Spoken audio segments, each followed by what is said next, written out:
Hello, my name is Lisa Snedeger, and this is my video thread for course 546. In looking at the term psychopathology, I turn to the Webster Dictionary for their definition, where they describe it as the study of psychological and behavioral dysfunction occurring in mental illness or social disorganization. When I look at the term psychopathology, I look at it as evidence of the fallen world that we live in.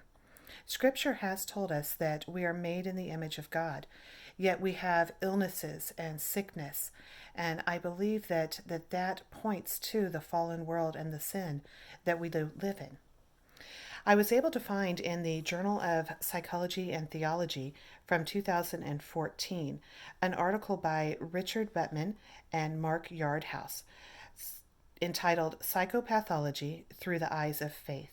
And I think that they stated it quite well, and it goes along with what my understanding and my beliefs are.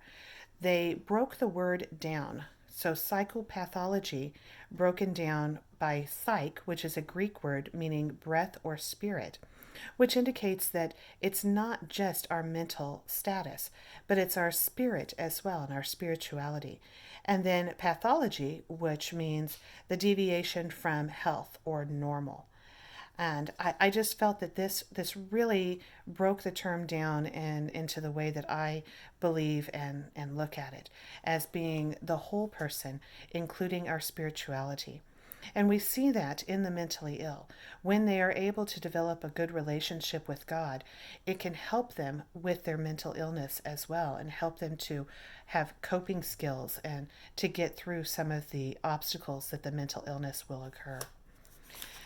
Looking at a secular view of abnormality, it's quite clear that people look down on those that aren't normal or don't think as they do or look as they do. And it's really sad that they can look at a person with a mental illness as being a burden or look at them as not trying hard enough. A lot of people have the understanding a person with anxiety is just using it as an excuse to not have to deal with their current situation, and that's not true. These mental illnesses really overcome the person and make it impossible for them to perform normal duties daily. And our secular view of it is actually quite damaging by pushing those people away or looking down on them and not wanting to be around them. Many times people look at a person with mental illness and they don't want to be near them, afraid that they may catch it is kind of the way it's looked at. It's not contagious, and they look at it as maybe a person that just doesn't want to try hard enough. They're lazy and they're coming up with excuses and using mental illness as a crutch, and that's not the case at all. Scripture makes it very clear to us that we are to be there for those that are less fortunate. We are to be there for those that are struggling and to not turn our back on them or turn them away.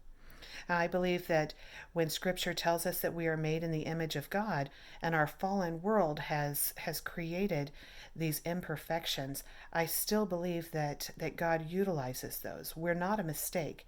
A mental illness is not a mistake, but rather something that God may be using in a way that we don't know or we don't understand. And someday, hopefully, we will. But psychopathology, the study of that mental illness, I feel also includes the study of that spirituality in order to have complete healing. So, thank you so much for your time.